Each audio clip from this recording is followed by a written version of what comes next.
قرآن مجید فرقان حمید نے سورہ یونس میں بھی اس بات کا ذکر کیا اور سورہ ہود میں اس بات کا ذکر کیا گیا کہ اگر تمہیں شک ہے تو 10 صورتیں لے کر آؤ. تو اس کی ترتیب یہ ہے کہ پہلے یہ فرمایا گیا کہ قرآن کی مثل لے کر آؤ. جب وہ قرآن کی مثل نہ لا سکے تو فرمایا گیا کہ 10 صورتیں اس کی مثل بنا لاؤ. جب وہ یہ بھی نہ بنا سکے تو فرمایا گیا کہ اس کے جیسی ایک صورت بنا کے لاؤ، اور وہ اس جیسی ایک صورت بھی نہ بنا سکے تو پھر ان سے فرمایا گیا کہ اس جیسی ایک آیت بنا کے لاؤ. 1400 سال گزر گئے. دشمنان اسلام کی دشمنی کے باوجود قرآن مجید فرقان حمید جیسی ایک آیت بھی نہ بنا سکے اور نہ وہ کبھی بنا سکیں گے. ہاں، انہوں نے کوشش کی قرآن مجید فرقان حمید جیسی آیات بنانے کی، لیکن اس میں وہ بری طرح ناکام رہے.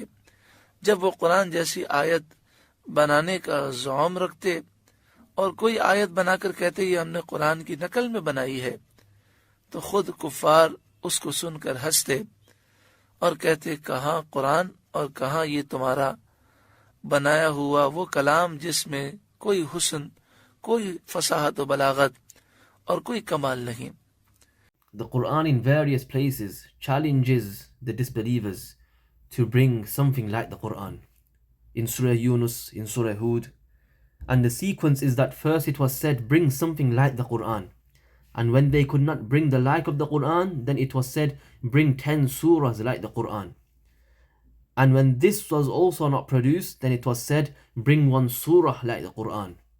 And when they could not produce even 1 surah like it, then they were told, bring 1 verse like the Quran. 1400 years have passed.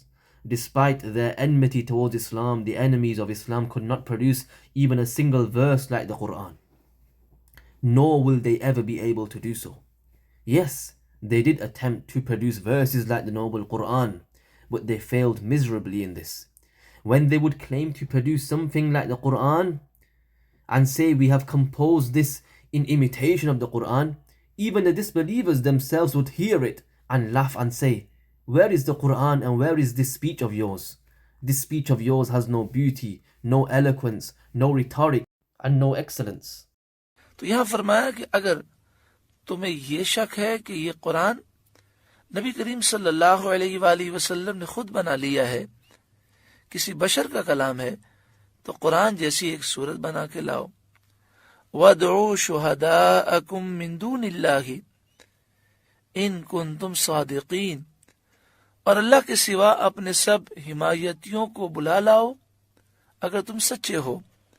وَادْعُوا، اور تم بلاؤ، شہداءکم، اپنے مددگاروں کو، من دون اللہ، اللہ کے سوا، ان کنتم، اگر تم ہو، صادقین، سچے، یعنی اگر تم اپنے دعوے میں سچے ہو کہ یہ کلام کسی بشر کا کلام ہے، تو تم عربی ہو، فصاحت و بلاغت کو جانتے ہو، تم سب جمع ہو جاؤ اور مل کر ایک صورت بنانے کی کوشش کرو. وَادْعُوا شُهَدَاءَكُم مِّن دُونِ اللَّهِ إِن كُنتُمْ صَادِقِينَ, and call upon your helpers besides Allah if you are truthful. Meaning, if you are truthful in your claim that this speech is the speech of a human being, then you are Arabs. You know eloquence and rhetoric. All of you gather together and collectively try to produce 1 surah like the Quran. فَإِن لَّمْ تَفْعَلُوا، پھر اگر نہ لا سکو، وَلَن تَفْعَلُوا، اور ہم فرمائے دیتے ہیں کہ ہرگز نہ لا سکو گے، فَاتَّقُوا النَّارَ الَّتِي وَقُودُهَا النَّاسُ وَالْحِجَارَةُ، تو ڈرو اس آگ سے جس کا ایندھن آدمی اور پتھر ہیں. فَإِن لَّمْ تَفْعَلُوا، پھر اگر تم قرآن جیسی صورت نہ لا سکو، وَلَن تَفْعَلُوا، وَلَن تَفْعَلُوا کہہ کر ہمیشہ کی نفی کر دی گئی. یعنی ولن تفعلوا کے معنی یہ ہے کہ ہرگز تم ایسا کر ہی نہیں سکتے. جب ایسی بات ہے تو فاتقوا النار، تو جہنم کی اس آگ سے ڈرو، التی وقودها الناس والحجارہ، کہ جس کا ایندھن آدمی اور پتھر ہیں. فَإِن لَمْ تَفْعَلُوا وَلَن تَفْعَلُوا فَاتَّقُوا النَّارَ الَّتِي وَقُودُهَا النَّاسُ وَالْحِجَارَةُ. Then if you cannot do this, and you will never be able to do this, then fear the fire whose fuel is humans and stones. By saying وَلَن تَفْعَلُوا, a perpetual negation was declared, meaning you will never be able to do this. جہنم کی آگ کا ذکر کیا گیا. یہ بات یاد رکھیں کہ جتنی مثالیں جہنم کے بارے میں ہیں اور جتنا ذکر جہنم کے بارے میں ہے وہ سب سمجھانے کے لیے ہے، ورنہ جہنم میں وہ عذاب ہے کہ جس کا کوئی تصور بھی نہیں کر سکتا. صرف سمجھنے کے لیے یہ مثالیں ہیں کہ انسان غور کرے اور دیکھے جہنم کا عذاب کتنا سخت ہوگا. کہ حضرت جبریل امین نبی کریم صلی اللہ علیہ وآلہ وسلم کی بارگاہ میں عرض کرنے لگے کہ اگر جہنم کو سوئی کی نوک کے برابر کھول دیا جائے تو یہ پہاڑ سارے پگھل جائیں، ساری مخلوق ہلاک ہو جائے. یعنی جہنم اس قدر ہولناک ہے کہ سوئی کی نوک کے برابر کھل جائے تو پوری دنیا ہلاک ہو جائے. سوچیں جو شخص جہنم میں جائے گا اس کا کیا ہوگا. The fire of hell was also mentioned in this verse.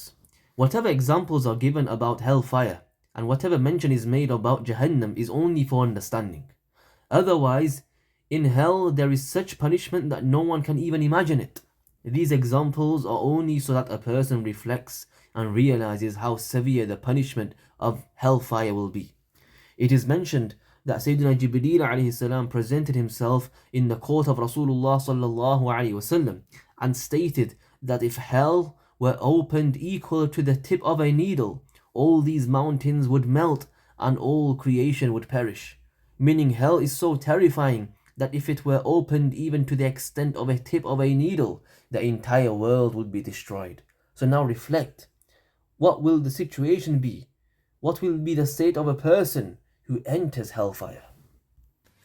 یہاں پر فرمایا گیا التی وقودها الناس والحجارہ، وہ جہنم کی آگ سے ڈرو جس کا ایندھن آدمی اور پتھر ہیں.